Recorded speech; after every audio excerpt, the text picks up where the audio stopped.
It's been reported that the Minnesota Vikings were willing to trade up, and I quote, the farm in order to select now starting quarterback of the Indianapolis Colts, Anthony Richardson. That did not come to fruition, and it looks like Kirk Cousins is on his way out.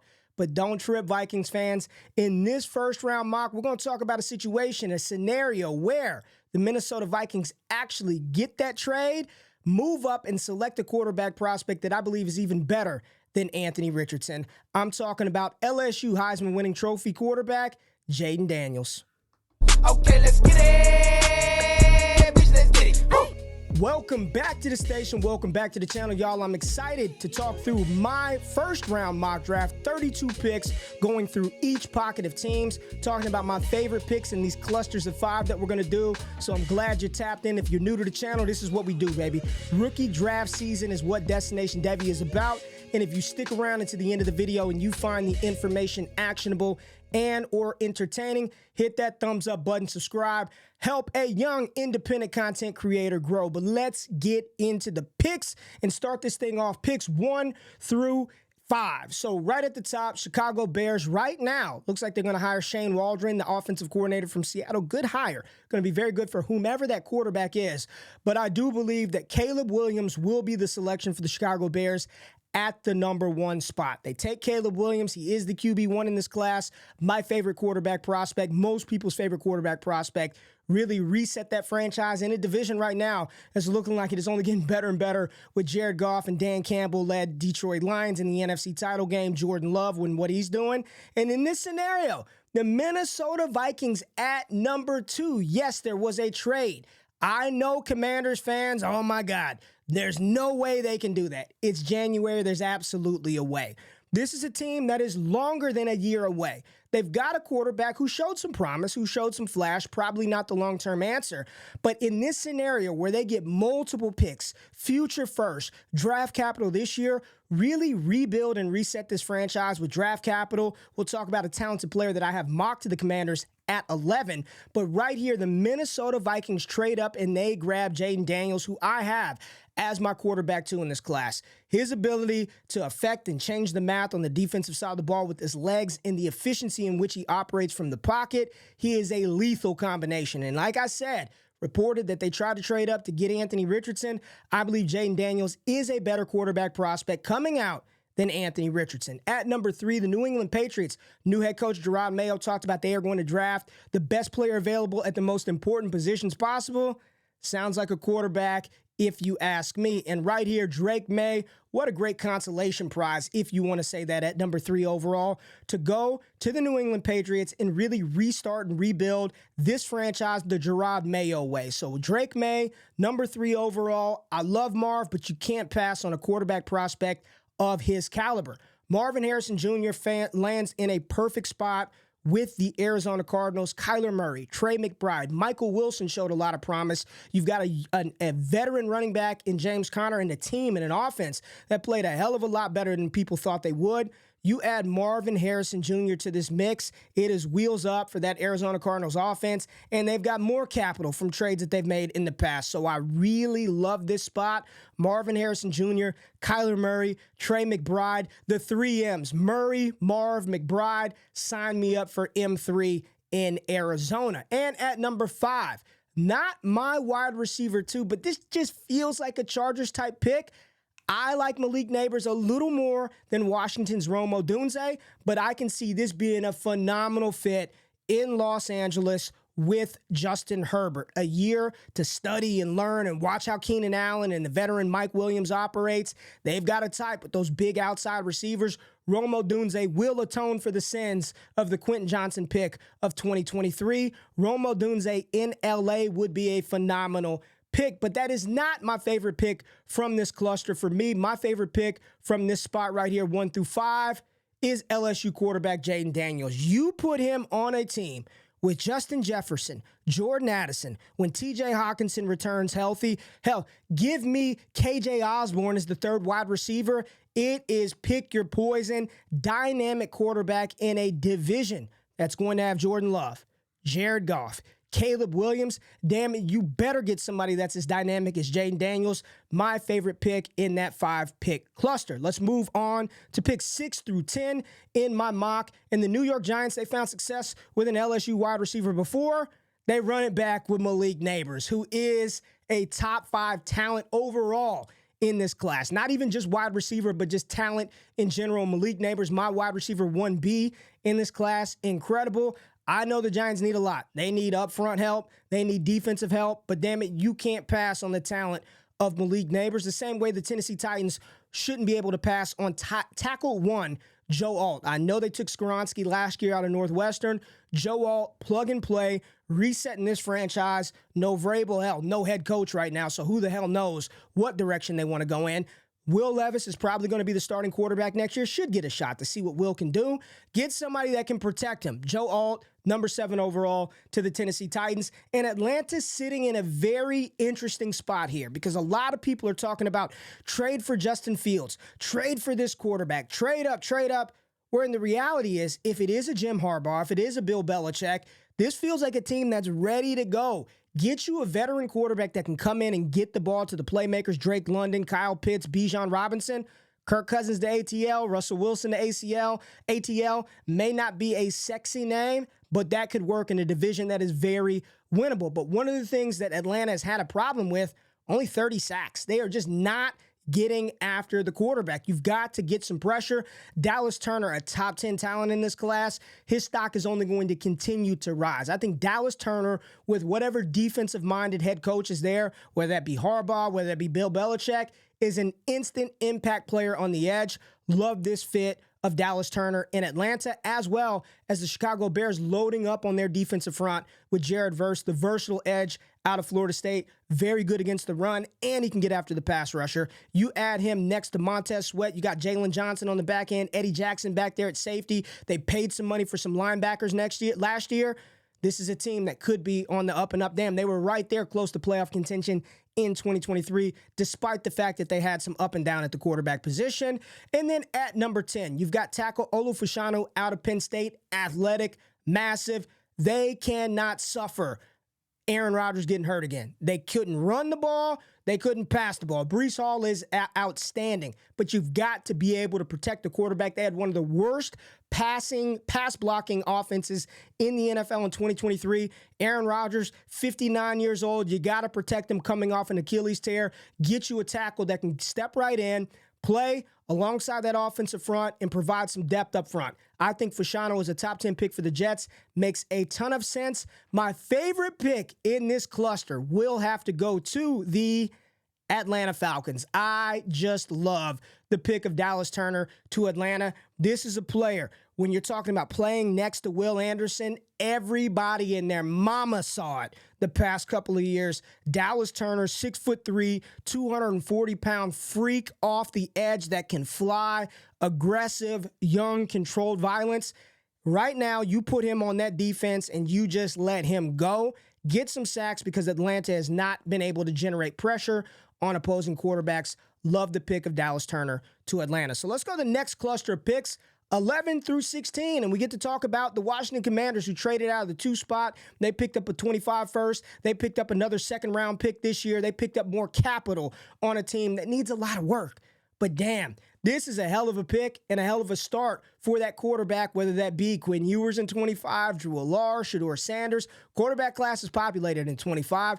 Get that quarterback a tight end. And we've seen other teams do this. TJ Hawkinson drafted to Detroit. You saw Kyle Pitts go to Atlanta before there was a quarterback in place. Brock Bowers is the tight end one in this class. Make no mistake about it. You put him on this Commanders team with Sam Howell as your quarterback, at least in 2024, whomever that may be in 25, whether that's Sam Howell or a rookie, they are going to have a go-get-it tight end from day one. So Brock Bowers to Minnesota, love the fit, love the pick. A lot of y'all probably won't like this pick, but Bo Nix, I just got a feeling. There's a lot of buzz. Senior Bowl is happening next week. I'll be in Mobile, be able to see Bo Nix, talk to him in person, let y'all know what I think about the young man when I get back.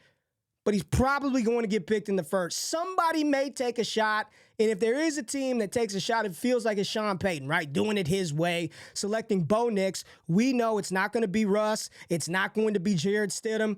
Bo Nix feels like a Sean Payton-type quarterback. I know Denver's got a lot of needs, but damn it, they got to fix the quarterback position. I don't know if Nix is the answer. This could look like a very bad reach, but we've seen this happen before in the NFL. I know E.J. Manuel, Blaine Gabbert, Jake Lockett, Bo Nix. I'm not saying he's those guys, but I know a lot of people, that's the sentiment and the feeling they get.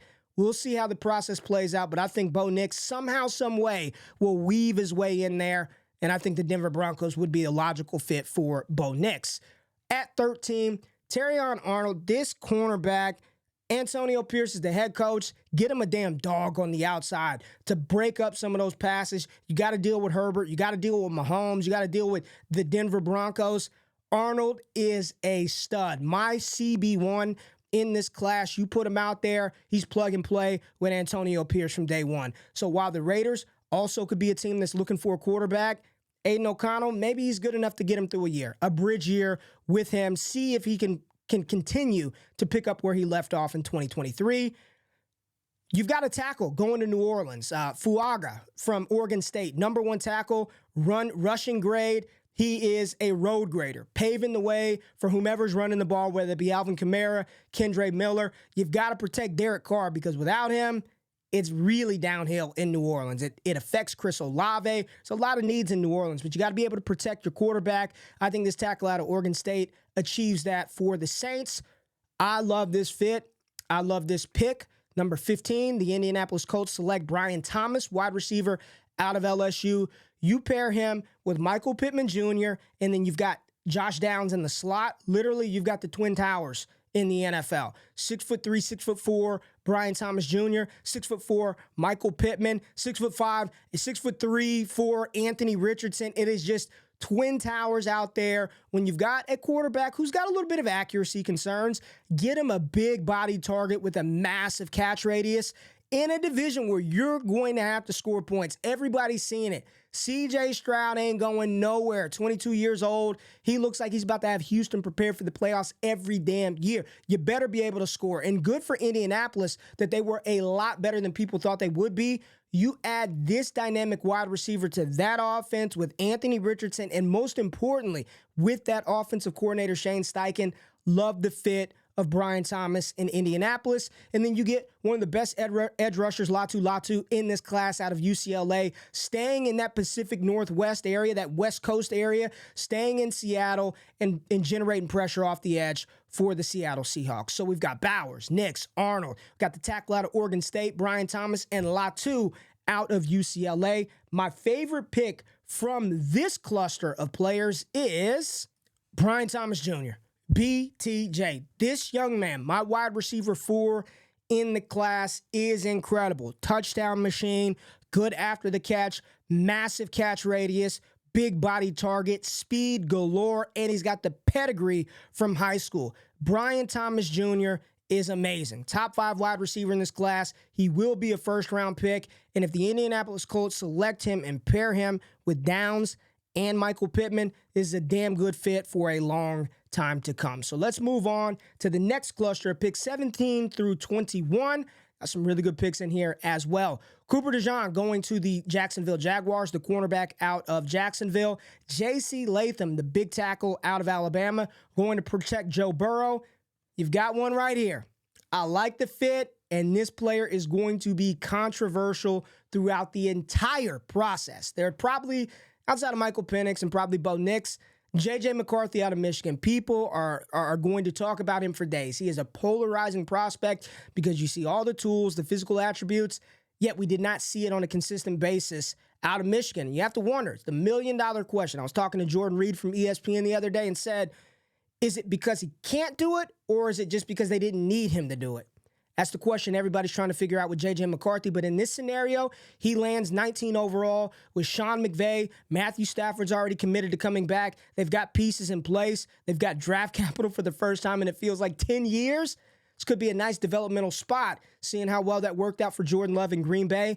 I like the fit of J.J. McCarthy in L.A. It's going to be interesting to see if he gets first-round capital. This right now would make it 5 quarterbacks in round 1. Don't know if that's too many, but I love the fit of J.J. McCarthy in L.A. Nate Wiggins, dog on the outside. A lot of people have him as cornerback 1. He goes 20th overall to the Pittsburgh Steelers. Mike Tomlin knows how to work those guys, and I know they took Joey Porter Jr. last year. More secondary help, you need it. You got to deal with Watson and the Browns. You got to deal with Joe Burrow and the Bengals. You got to deal with the MVP Lamar Jackson and the Ravens. You've got to be able to stop the pass. It kind of bit him in the butt versus Buffalo. They make a big upgrade here with Nate Wiggins out of Clemson. And then you got Mims, Armias Mims out of Georgia. Big tackle going down to Miami to protect Tua, to make sure they've got time to throw the ball and create rushing lanes for Devon Achane. Love this fit. Get a big tackle down there in Miami to help out that offense. My favorite pick in this cluster, though, it's going to be a big boy. You know that, no doubt. And I like the fact that this big player right here has already come out to say he wants to be the best damn player in this draft. J.C. Latham going to the Cincinnati Bengals. Joe Burrow coming off of injury. They had some struggles on the right side. Latham plays right tackle. They signed La'el Collins. That didn't work out. They're okay with the blind side of Joe Burrow, but that right tackle spot, you had J.C. Latham there. Protecting your investment of Joe Burrow is of massive importance, and this is a massive 6'6", 350-pound man. Look at him. Mean, aggressive, road grader, awesome in the run game, top 30 across the board, according to PFF blocking grades. J.C. Latham to the Cincinnati Bengals. Love the pick. Let's go to the next cluster of picks, 22 through 26. You've got Kool-Aid McKinstry trying to go to Philadelphia to help out that passing defense. Keon Coleman, the impressive wide receiver out of Florida State, joining forces with Tank Dell, C.J. Stroud, and Nico Collins in Houston. Jerzon Newton, Johnny Newton, the big D tackle out of Illinois, going to the Dallas Cowboys. Jordan Morgan, they've had some issues up front with Green Bay. Bakhtiari didn't play this year. They've got to get some help, protect your franchise quarterback, Jordan Love. And the Tampa Bay Buccaneers, they opt for edge, get after the quarterback. I like Yaya Diaby, got hurt a little bit. Tryon Shalenka, very good, but Chop Robinson out of Penn State, athletic phenom. You get him with Todd Bowles and that aggressive defense that wants to blitz, send guys 24/7. Chop Robinson could feast down in Tampa Bay. So you got McKinstry, Keon Coleman, Johnny Newton, Jordan Morgan, Chop Robinson. My favorite pick in this range of the of my mock draft is, and we're going to go to Texas and talk about Johnny Newton out of Illinois. Everybody and their mama knows Dallas needs help on their interior defensive side of the ball. What I like about Johnny Newton is not the fact that he's like Mozzie Smith was just a road grader, and when your skill set is being able to stop the run, and they've got him losing weight to do that, I don't like it. Newton's ability to get after the quarterback, be disruptive at 300 pounds. If you have not watched Johnny Newton play, just go check out the YouTube highlights. This young man can get after the quarterback. He's a menace in the backfield. He plays with a relentless motor. He is quick, unlike Mozzie Smith, who is very slow off the snap. This would be an immediate upgrade for Dallas. Now, they still need to address linebacker, but I'm not taking Edgerrin Cooper in the first round. Not yet, not today with the information we have. Johnny Newton falling to 24 would be a gift from the football gods, Dallas Cowboys fans. I'm telling you right now, love the pick of Johnny Newton from Illinois to the Dallas Cowboys. Let's go to the final cluster of picks, 27 through 32. And this is, I think, honestly, this is my favorite pocket of picks outside of the top, of course. But at 27, you got the Arizona Cardinals. Again, another draft pick, right? They're just stacking up, stacking pieces. They already took Marvin Harrison Jr. And right here at 27, I thought about mocking Byron Murphy II to the Dallas Cowboys, but they get probably one of the better defensive players in this draft, period, in Byron Murphy to help out that interior front for Arizona. The Buffalo Bills, there's a lot of talk about Stephon Diggs potentially on his way out of Buffalo. Don't worry about it. You got Khalil Shakir, you got Dalton Kincaid, and you replace Stephon Diggs with a young, talented wide receiver that I will be much higher on than consensus, Adonai Mitchell out of Texas. This young man can do it all. At 6'4", close to 200 pounds, he can separate. He's fast, body control. Reminds me of a player out of Dallas, and I will not mention his name, but I'm a big Adonai Mitchell fan. Top 5 wide receiver for me in this class. You've got the Kansas City Chiefs upgrading wide receiver as well, but don't get it twisted. This does not mean this player is coming in to replace Rashee Rice. Rashee Rice is cemented, but they need somebody else. As we evidenced and we saw, ain't really nobody else. MVS, at least he caught the ball versus Buffalo. They're advancing on. McCole Hardman fumbling out of the end zone. Troy Franklin would provide an element of speed to this team that they're lacking. In my opinion, he's not a number one, but he'd be an awesome complement to what Rashee Rice does well, which is run after the catch. You get Troy Franklin threatening the defenses, opening things up for Rashee Rice, for Travis Kelce if he's still there, and for that running game with Isaiah Pacheco. Love Troy Franklin to the Kansas City Chiefs. You got Rakestraw, the corner out of Missouri. Very good cornerback. And the Detroit Lions, you know they need defensive secondary help. My favorite pick probably in this cluster, it's tough for me. It's tough. But Tyler Guyton, I don't think there's a chance in hell he falls to 31. But if he does, this monster of a man out of Oklahoma, what a better place to land and what a better player to learn from than your alum, your fellow Sooner teammate, Trent Williams, the best left tackle in football, future Hall of Famer. You get one Oklahoma tackle learning from another. You throw Guyton on the right side and you solidify this front. This is good news for Christian McCaffrey, good news for Brock Purdy, good news for the San Francisco 49ers. But again, I don't think there's a shot in hell he falls to 31. But if he does, this would be a smash pick for any team picking past like 25, honestly, 25. For San Francisco to get him, it feels like a steal. Feels like an embarrassment of riches for Kyle Shanahan. I love this pick. And then at 32, the Baltimore Ravens, they need somebody. Lamar Jackson is awesome, but get him wide receiver help. I know a lot of people may not know this name, but if you're watching Rome Odunze, it's hard to ignore the guy on the other side of the field. Number 2, Jalen Polk. Jalen Polk is a player that I've been studying, and the more I watch him, the more and more I like him. I think this young man, with a strong pre-draft process, has a chance to work his way into the first round. This dude can do a little bit of everything. Contested catches, run after the catch, body control, yak. Jalen Polk, phenomenal. Over 1,100 yards this year. Just check out his work. You pair him up with Lamar Jackson, with Zay Flowers, with Mark Andrews, and Isaiah Likely. This gives Lamar another weapon on the outside, and I know they need it. Odell Beckham Jr., the knees ain't all the way right. Bateman has been fine, but they need another dynamic playmaker to help out Lamar Jackson. So my favorite pick from this cluster of picks, I'm going to have to go to Buffalo. As much as I like Guyton in San Francisco, I believe that Adonai Mitchell is a star waiting to happen. And on a loaded Texas team that had Jonathan Brooks at running back, Xavier Worthy at this receiver, Quinn Ewers at quarterback, Adonai Mitchell is a stud. First round pick incoming for A.D. Mitchell. He likes to go by Adonai Mitchell. This is like one of my guys in this class. Fluid, smooth, special. You pair him up with Josh Allen, Bills Mafia fans, y'all will be happy for years to come. Appreciate y'all tapping into the channel. Appreciate y'all tapping in to the show. Comment below. Let me know what you think about this mock, where your team should or should not go in the 2024 NFL draft class. Hit that thumbs up button on the way out and tap into everything that we're doing over here at Destination Devy. Let's hit the music. Let's get out of here. Let's have some fun and enjoy these last 3 games of the 2023 NFL season. I appreciate y'all being here. I'm out. Peace.